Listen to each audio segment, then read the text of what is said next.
Ya, ini merupakan hal unik dilakukan oleh tim Liga Indonesia yang mengumumkan di media sosialnya merekrut performance analyst. Oke, sebelum lebih jauh aku nggak pernah bosan-bosannya untuk ingatkan teman-teman, ketika teman-teman tonton video ini sekalian tekan tombol like-nya. Kenapa aku katakan unik? Karena kalau aku perhatikan yang pertama ya, di media sosial tim-tim Liga Indonesia jarang sekali performance analyst, kemudian statistik analyze ataupun ovation analyze, set piece analyze diumumkan ketika direkrut. Jadi langkah Persebaya Surabaya merekrut performance analyze ini salah satu langkah bagus ketika mereka mengumumkan ke halayak banyak, sehingga sedikit tidaknya pecinta sepak bola Indonesia pun akan mengetahui nih bahwa di tubuh tim profesional itu ada salah satunya yang namanya performance analyst. Bukan hanya sekedar mengetahui sosok pelatih, bukan hanya sekedar mengetahui asisten pelatihnya. Nah, jadi apa sih fungsi dari performance analyst? Ini sebenarnya udah pernah kita bahas 2 kali, tapi untuk merefresh hal tersebut tentu tak salah. Performance analyst ini bertugas menganalisis pengamatan pertandingan yang dimulai dari pengumpulan data hingga penyampaian hasil akhir pertandingan yang bertujuan untuk meningkatkan kinerja tim. Pengamatan kinerja dilakukan baik secara langsung selama tim berlaga ataupun pasca pertandingan melalui rekaman video ataupun statistik yang dikumpulkan.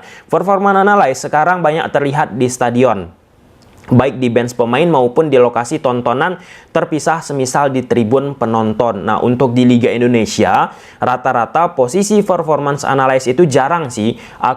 Sepengalaman aku ya teman-teman, sepengalaman aku di bench pemain ya, walaupun ada sih beberapa aku lihat ya, Persija Jakarta beberapa kali aku lihat langsung juga di tribun. Namun secara umum masih rata-rata aku lihat di tribun penonton. Mereka biasa mencatat peristiwa dan tindakan dari pertandingan menggunakan perangkat lunak khusus. Ya, kemudian laporan statistik dikirim secara real time ke perangkat yang digunakan oleh pelatih, baik itu iPhone ataupun iPad. Pengamatan yang dilakukan performance analysis bahkan sampai pada pengukuran aktivitas pemain, detak jantung, tingkat darah maupun akselerasi. Itu beberapa tugas yang dimiliki oleh performance analysis. Yang kedua, setelah Persebaya Surabaya mengumumkan performance analysis ini lewat media sosial mereka dan di-repost oleh berbagai macam media sosial pecinta sepak bola Indonesia, banyak nih teman-teman yang men-tag aku lewat Instagram aku tentunya @tommy_deski. Bang, ini yang abang sebutkan beberapa waktu yang lalu.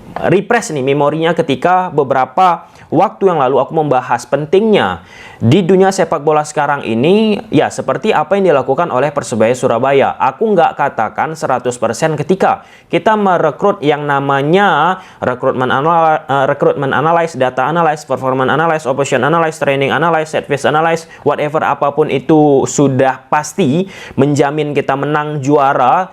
Enggak. Namun dengan adanya beberapa tim analisa yang aku sebutkan tadi, tentu itu akan mampu membantu menunjang kemampuan daripada pelatih untuk mengambil keputusan. Sebagai second opinion bisa dia ambil ataupun sang pelatih sendiri mempunyai pendirian. Oke, kemudian yang ketiga, apa yang dilakukan oleh tim-tim, kita bicara secara umum lagi Liga Indonesia. Kalau kita kaitkan dengan sebuah departemen analisa, tentu nggak begitu banyak sepengalaman aku, sepengetahuan aku teman-teman.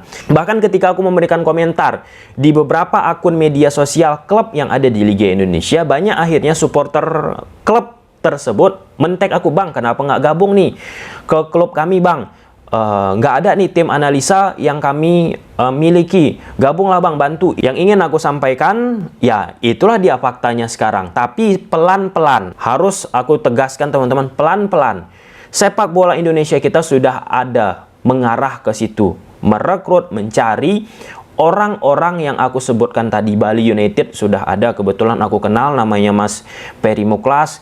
Kemudian sekarang ada Persebaya Surabaya dan banyak tim-tim lainnya. Apakah sudah ideal? Apakah sudah seperti di sepak bola Eropa yang dimana mereka secara original identik membuat sebuah departemen khusus yang memang orang-orang profesional dikerjakan teman-teman untuk membantu tim yang merekrut mereka? Tentu perlu waktu. Tapi ini sudah bagus apa yang dilakukan oleh Persebaya Surabaya. Lalu yang keempat, ketika Persebaya Surabaya mengumumkan merekrut performance analyst, aku pun teringat nih dengan Persija Jakarta. Kita lihat ya, website resmi Persija Jakarta. Ini resmi dari Persija Jakarta, to the next level, oke?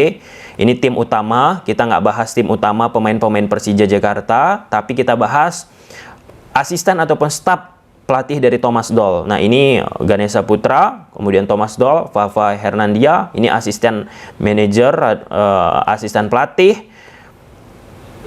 pelatih kiper, fitness coach, fisioterapis, dan inilah dia.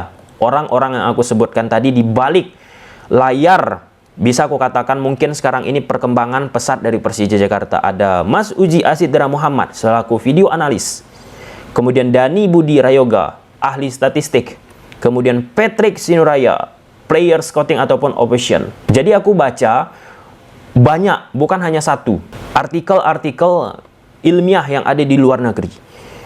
Kesuksesan sebuah tim itu jangan hanya kita melihat bagaimana tim tersebut merekrut pemain. Bukan hanya sekedar merekrut pelatih, tapi lihat juga sosok-sosok di belakangnya.